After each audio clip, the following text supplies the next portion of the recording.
Hello friends, स्वागत है आपका वीएस एजुकेशन चैनल पर। तो फ्रेंड्स, जैसा कि आप स्क्रीन पर देख रहे हैं कि रिजेक्शन रीजंस मतलब कि कुल ऐसे 17 कारण हैं जिसके कारण आप वर्ग एक की जो दस्तावेज सत्यापन की प्रक्रिया या ज्वाइनिंग की प्रक्रिया आप बोल लीजिए, उससे आपको बाहर किया जा सकता है।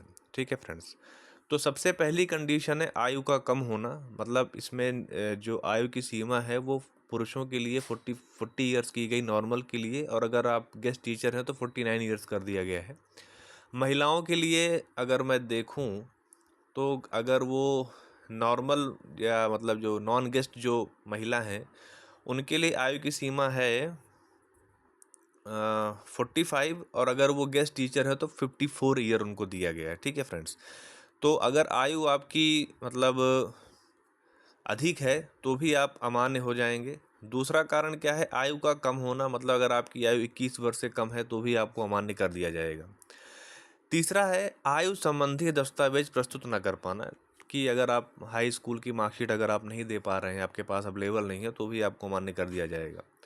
चौथा कारण है पात्रता परीक्षा के आवेदन दिनांक 17/1/2023 को स्नातकोत्तर के अंतिम वर्ष में अध्ययनरत नहीं होना, मतलब कि उनका रनिंग होना चाहिए जो स्नातकोत्तर है। पांचवा कारण है पात्रता परीक्षा के आवेदन दिनांक 17/1/2023 को बीएड के अंतिम वर्ष में अध्ययनरत नहीं होना, मतलब आपका बीएड भी फाइनल ईयर होना चाहिए, मतलब उस 27/1/2023 के हिसाब से। नंबर 6, पात्रता परीक्षा एवं चयन परीक्षा का विषय पृथक पृथक होना। ठीक है, तो भी आपको इनवैलिड कर दिया जाएगा। सातवां कारण है पात्रता परीक्षा में आरक्षण का लाभ लेना, अर्थात पात्रता परीक्षा में 90 से कम अंक होना तथा आरक्षित प्रवर्ग यथा अनुसूचित जाति, जनजाति, पिछड़ा वर्ग ईडब्ल्यूएस का सक्षम प्राधिकारी द्वारा जारी प्रमाण पत्र प्रस्तुत न करवा पाना।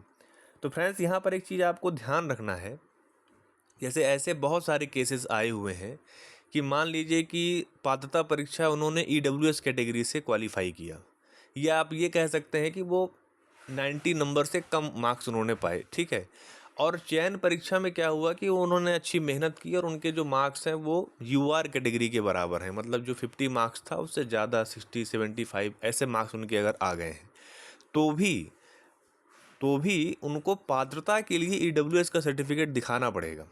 चयन में तो यूआर में आ गए तो कोई बात ही नहीं है, लेकिन पात्रता के लिए उनको ईडब्ल्यूएस दिखाना पड़ेगा क्योंकि उनके मार्क्स 90 से कम हैं। अगर वो 90 से कम मार्क्स हैं, ईडब्ल्यूएस का सर्टिफिकेट अगर उनके पास नहीं है, तो फिर वो वहाँ पर इनवैलिड माने जाएंगे। 8 नंबर है निर्धारित शैक्षणिक योग्यता दिनांक 18/6/2024 तक अर्जित नहीं कर पाना। यहाँ पर आप ध्यान दीजिएगा कि डॉक्यूमेंट अपलोड होने की जो डेडलाइन है वो डेडलाइन है आपकी 14 जून से लेकर के 18 जून तक। ठीक है, और जो फिजिकल वेरिफिकेशन होगा डॉक्यूमेंट का वो 21 जून से लेकर के 23 जून तक है। लेकिन जो डेडलाइन है कि आपका शैक्षणिक योग्यता की, वो जाहिर सी बात है अगर 18 जून तक अगर आपके पास वो योग्यता नहीं है तो आप अपलोड ही नहीं कर पाएंगे, तो उसका वेरिफिकेशन कैसे होगा। इसलिए 18 जून तक आपके पास वो शैक्षणिक योग्यता हर हाल में होनी चाहिए। नेक्स्ट पॉइंट अब देखते हैं। नेक्स्ट पॉइंट है 9 नंबर, निर्धारित प्रशिक्षण योग्यता दिनांक वही 18/6/2024 तक अर्जित नहीं कर पाना, मतलब बीएड या उनके पास नहीं है तो प्रॉब्लम होगी। 10th नंबर है निर्धारित शैक्षणिक योग्यता निर्धारित प्रतिशत श्रेणी के साथ उत्तीर्ण नहीं कर पाना, उसमें जो 50% का क्राइटेरिया है वर्ग एक के लिए, अगर वो नहीं है तो प्रॉब्लम होगी। 11th नंबर है प्रस्तुत शैक्षणिक व्यावसायिक योग्यता मान्यता प्राप्त संस्थान से प्राप्त नहीं करना। ठीक है, अगर वो जिस यूनिवर्सिटी से उन्होंने किया है अगर वो ब्लैक लिस्टेड है तो फिर प्रॉब्लम हो जाएगी। 12th नंबर है चयन परीक्षा में आरक्षित प्रवर्ग में चयन, किंतु अनुसूचित जाति, जनजाति, पिछड़ा वर्ग ईडब्ल्यूएस का सक्षम प्राधिकारी द्वारा जारी प्रमाण पत्र प्रस्तुत नहीं कर पाना। 13 नंबर है दिव्यांग भूतपूर्व सैनिक का सक्षम प्राधिकारी द्वारा जारी प्रमाण पत्र प्रस्तुत नहीं कर पाना। 14th नंबर है अतिथि शिक्षक से संबंधित 3 शैक्षणिक सत्र तथा 2 दिवस 200 कार्य दिवसों का अनुभव प्रमाण पत्र नहीं होना, सक्षम प्राधिकारी द्वारा जारी नहीं होना।